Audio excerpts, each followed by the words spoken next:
Hi மக்களே, loan எடுக்கிறது உண்மையிலே தப்புன்னு நிறைய பேர் நினச்சிட்டு இருக்கோம். ஆனால் கிடையாதுங்க. தப்பான முறையில் லோன் எடுத்து தான் நிறைய பேர் வாழ்க்கையை முடிச்சுக்கிறாங்க. ஸோ இன்னைக்கு இந்த வீடியோவில் லோன் எடுக்கிறப்ப நம்ம பண்ணுற ஒரு 5 மிஸ்டேக்ஸை பற்றி பார்ப்போம். வாங்க. மிஸ்டேக் நம்பர் 1, தேவையே இல்லாமல் லோன் வாங்குறது. உதாரணத்துக்கு shopping, travel and luxury items வாங்குறதுக்காகவே நம்ம லோன் எடுக்கிறோம். ஸோ அதை ஒரு முறை யோசிக்கணும். ஏன்னா லோனுன்றதே வந்து பார்த்தீங்கன்னா இன்வெஸ்ட்மெண்ட் பர்பஸ்க்கு யூஸ் ஆகுறதே தவிர அடுத்தவங்களை இம்ப்ரெஸ் பண்ணுறதுக்காண்டி யூஸ் ஆகக்கூடாது. ஸோ அதை நல்லா கவனமாக வச்சுக்கோங்க. Mistake number 2, interest rate compare பண்ணாமல் லோன் வாங்குறது. ஒவ்வொரு பேங்க்கும் ஒவ்வொரு விதமான ரேட் ஆஃப் இன்ட்ரெஸ்ட்டை மெயின்டைன் பண்ணுறாங்க. ஸோ அதனால சின்ன ரேட் ஆஃப் இன்ட்ரெஸ்ட் டிஃபரன்ஸ் கூட பெரிய விதமான வித்தியாசங்களை நம்மளோட இன்ட்ரெஸ்ட்ல காமிக்கும். அதனால ரேட் ஆஃப் இன்ட்ரெஸ்ட்டை கம்பேர் பண்ணி லோன் வாங்கணும். மிஸ்டேக் நம்பர் 3, இஎம்ஐ கணக்கே தெரியாமல் லோன் வாங்குறது. எப்பயுமே லோன் வாங்குறதுக்கு முன்னாடி உங்களால் உங்களோட மந்த்லி இன்கம்ல எவ்வளோ இஎம்ஐக்கு ஒதுக்க முடியும் அப்படின்றத நல்லா பிளான் பண்ணுங்க.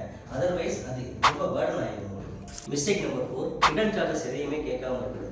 இப்போ நம்ம லோனில் processing fees, insurance fees, prepayment charges, part payment charges நிறைய ஹிடன் சார்ஜஸ் இருக்குது. அதெல்லாம் ஆரம்பத்திலேயே கேட்குறது ரொம்ப நல்லது. ஸோ அதையும் நிறைய பேர் கவனிக்கிறதே இல்லை.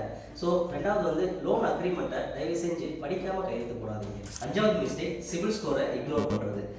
லோ சிபில் ஸ்கோர் இருந்துச்சு அப்படின்னா ஹை இன்ட்ரெஸ்ட் தான் உங்களுக்கு கிடைக்கும். ஸோ அதனால் கிரெடிட் ஹிஸ்ட்ரியை நல்லபடியாக மெயின்டைன் பண்ணுறது உங்களோட பொறுப்பு. ஸோ இதே மாதிரியான யூஸ்ஃபுல் கண்டென்ட்டோட நெக்ஸ்ட் வீடியோவில் சந்திக்கிறேன். தேங்க்யூ.